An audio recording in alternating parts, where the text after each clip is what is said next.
Le graphe 7 avec reprise de séquence. Donc nous allons ici reprendre notre cas de chariot qui va aller faire les trajets entre les positions A, B et C.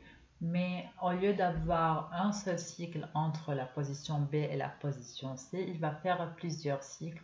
Soit disons, il va démarrer sa journée à la position A, puis passer son temps à circuler entre point B et point C pour charger et décharger des pièces. Et à la fin de la journée, il va retourner à la position A. Et donc, dans cet exemple-là, nous allons, après l'ordre de départ de cycle, donc après qu'on appuie sur DCY, le chariot va partir de position A jusqu'à la position B, charger une pièce, continuer vers la position C pour la décharger.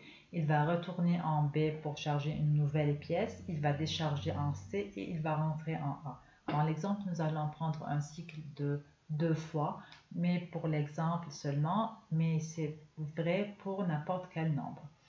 Nous rappelons que nous avons des capteurs A, B et C comme capteurs d'opposition. Nous avons deux actions gauche et droite pour aller soit à gauche, soit à droite.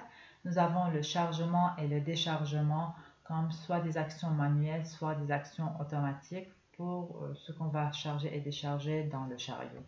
Et bien sûr, le début de cycle. Donc, dans le programme, nous avons une étape initiale. Dans l'étape initiale, cette fois, il y a une action, c'est l'initialisation d'un compteur n égale à 0. Et donc ça, c'est une action qui est numérique, qui se fait à l'intérieur du contrôleur, mais elle n'est pas une action qui va ordonner soit en moteur, soit quel que soit à l'extérieur de la machine.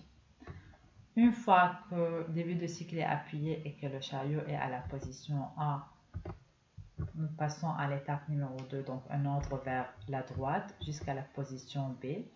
À cette position-là, à l'étape numéro 3, nous avons un chargement.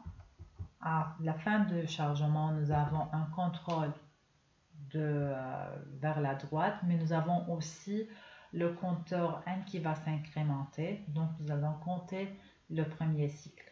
Arrivé au point C, nous avons le déchargement, puis arrivé ici à l'étape numéro 6, nous passons à gauche. Nous regardons ici, nous avons un compteur. Notre compteur, il était initialisé à 0, maintenant il est à 1.